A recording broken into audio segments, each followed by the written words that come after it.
गधे को अब कोई वजन महसूस नहीं हो रहा था।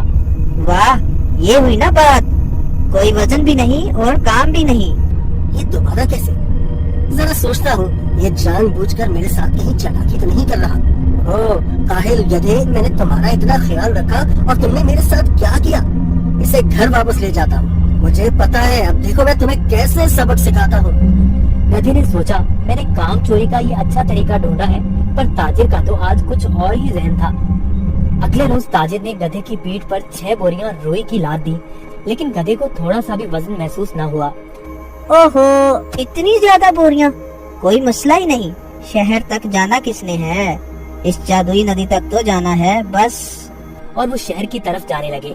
जब वो नदी के पास पहुँचे तो अचानक से गधा नदी पार करने लगा और उसी जगह पर फिसला जहाँ वो पहले फिसलता था। ताजिर बाहर खड़ा होकर ये सब मंजर देख रहा था। ओहो, ये मेरी पीठ पर इतना वजन कहाँ से आ गया?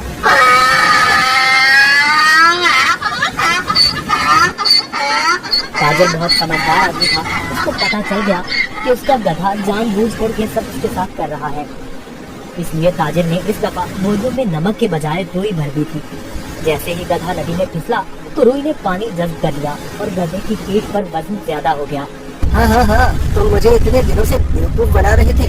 तुम्हारी इस हरकत से मेरा बहुत नुकसान हुआ है। तुम्हें इस बात का अंदाजा भी है क्या? अब तुम इसी तरह बोरियों के साथ घर जाओगे। गधे को उन बोरियों के साथ ही घर आना पड़ा। इस तरह गधे ने अपना सबक सीख लिया और उस दिन के बाद गधे ने कभी नदी में फिसलने की हिम्मत न की।